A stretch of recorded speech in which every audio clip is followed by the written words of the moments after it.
کیا شان ہے. یہ ایک مشکل مرحلہ ہے ہجرت کا، بیٹی کو خطرہ درپیش ہے، لیکن ام رومان بیٹی کی حفاظت بھی آپ صلی اللہ علیہ وسلم کی نسبت سے کر رہی ہیں. تو یہ جو نکاح کا اہتمام ہوا اور اس کی جو تفصیلات ہیں، اس میں حضرت ام رومان کی سمجھداری، آپ کیا بصیرت انگیز جو طرز عمل ہے، اس پہ کچھ ارشاد فرمائے آپ. کیونکہ ڈاکٹر صاحب اس کا ایک پہلو تو یہ ہے کہ اور یہ ہر مسلمان کو اس پہلو پر ضرور عمل کرنا چاہیے. اللہ کے حقوق کو کیسے ادا کیا جائے گا؟ ٹھیک ہے. اس کے پیارے رسول کے حقوق کو کیسے ادا کیا جائے گا؟ اب یہ جو اپنی صاحبزادے کا خیال رکھنا ہے، یہ نبی معظم شفیع مکرم کے حقوق میں سے آتا ہے. سبحان اللہ، سبحان اللہ. اور اس کے بعد پھر اپنے بچوں کی تعلیم و تربیت ہے، شوہر کی تابع داری ہے، ٹھیک ہے، اور اس کی غیر موجودگی میں اس کے گھر کی حفاظت ہے. سبحان اللہ. میں کہتا ہوں کس پہلو پر بات کی جائے، ہر پہلو آپ کی ذات کا نمایاں ہے. ٹھیک ہے. اور کوئی ایسا پہلو نہیں دکھائی دیتا کہ جس میں آپ ممتاز نہ ہوں. ٹھیک ہے. یعنی شوہر کی تابع داری بھی کر رہی ہیں، بچوں کی تربیت بھی کر رہی ہیں، کھانا داری کے سارے امور وہ بھی انجام دے رہی ہیں، خدمت خلق کا جذبہ وہ بھی پایا جا رہا ہے، درجہ کمال پہ ہے. اور اس کے ساتھ ساتھ اللہ کی بارگاہ میں حاضر بھی ہیں. ٹھیک ہے. صوم و صلات کا اہتمام بھی ہو رہا ہے، اپنے رب کے ساتھ اپنا تعلق بھی مضبوط بنا رہا ہے. سبحان اللہ.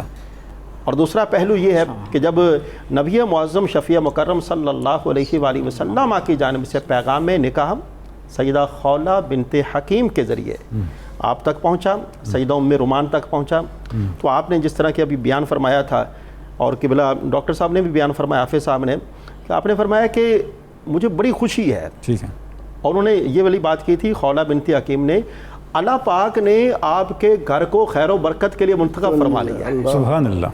نبی معظم شفیع مکرم صلی اللہ علیہ وآلہ وسلم کے پیغام نکاح کے حوالے سے آپ فرماتے ہیں کہ مجھے صرف جنتی خاتون سے نکاح کرنے کا حکم دیا گیا ہے. سبحان اللہ. تو جب یہ بات کی گئی آپ بڑی خوشی سے سرشار ہوئیں، لیکن اب یہ تھی شوہر کی تابع داری. آپ نے فرمایا کہ ان کے ابو جان آ لینے دیں، ان کے بابا جان، میں ان کے بابا جان سے مشاورت کروں گی، پھر آپ سے بات کروں گی. یہاں پر آپ یہ اس بات کو پسند کرتی تھیں کہ یہ والی بات جو ہے وہ پایا تکمیل تک پہنچے. اور جب سیدنا صدیق اکبر تشریف لائے، آپ نے ان خیالات کا اظہار، ان باتوں کا اظہار جناب سیدنا صدیق اکبر سے. اب سیدنا صدیق اکبر کی وعدہ جو ہے نا، وعدہ وفا، وہ دیکھیے. آپ فرماتے ہیں کہ دیکھو میں نے مطعم بن عدی کے بیٹے کے لیے اپنی بیٹی کا رشتہ جو ہے وہ پہلے انہوں نے بات ہو گئی تھی، میں پہلے جو ہے ان سے ہاں کر چکا ہوں، اب میں وعدے کے خلاف ورزی نہیں کر سکتا. آپ کی حکیمانہ اور دور اندیشی دیکھیے. آپ جناب سیدنا صدیق اکبر سے عرض گزار ہوتی ہیں، ایسا کرتے ہیں ہم مطعم بن عدی کے گھر چلتے ہیں. اپنے شوہر کو لے کر وہاں گھر ان کے گئیں. اچھا، معاملے کو سلجھانا کیسے ہے؟ یہ بھی ہمیں ملتا ہے ام رومان کی شخصیت میں. اللہ اکبر. یہ بھی تو کہہ سکتے تھے کہ ان کو پیغام دیا جاتا کہ آ کر ہم سے بات کریں، نہیں، خود گئی ہیں ان کے گھر. ٹھیک ہے. اور جناب سیدنا صدیق اکبر نے جا کر ان سے بات کی ہے. مطعم بن عدی سے کہا ہے کہ بھئی دیکھو آپ کا ہماری بیٹی کے بارے میں کیا خیال ہے؟ جی آپ نے ہم سے ہماری بیٹی کا رشتہ مانگا تھا.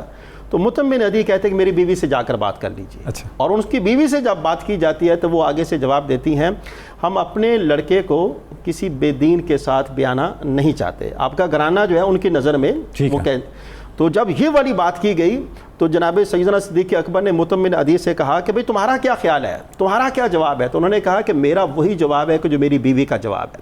اب یہاں پر دیکھا جائے کہ بلا ڈاکٹر صاحب، سیدنا صدیق اکبر نے جو وعدہ کیا تھا اس وعدے کی خلاف ورزی نہیں ہوئی. اور دوسرے نمبر پر آپ کی سیدہ رومان جو ہے ام رومان، آپ نے جو جن جذبات اور خیالات کا اظہار جو آپ کے دل میں نبی معظم شفیع مکرم کی ذات ببرکات کے ساتھ محبت کا جذبہ تھا، وہ بھی اپنے پایا تکمیل کو پہنچا. سبحان اللہ. آپ نے جو سیدہ خولہ بنت حکیم سے بات کی تھی، وہ قول و فعل جو ہے وہ بھی اپنی جگہ پر برقرار رہا. اور ساتھ ہی ساتھ یہ جو خوش دامن ہونے کا اعزاز ہے، یہ کتنا بڑا اعزاز ہے کہ جو اللہ پاک نے آپ کی حکیمانہ بصیرت کی بدولت آپ کو عطا فرمایا. یعنی آپ تصور کریں کہ وہ اگر اصرار بھی کر سکتے تھے، بے شک اگر یہ خود انکار کر دیتے ایک بہت بڑا مسئلہ، انا کا مسئلہ بن سکتا تھا. سبحان اللہ. یہ معاملہ سلجھ گیا اور یہ سارا کریڈٹ جاتا ہے سیدہ ام رومان. سبحان اللہ.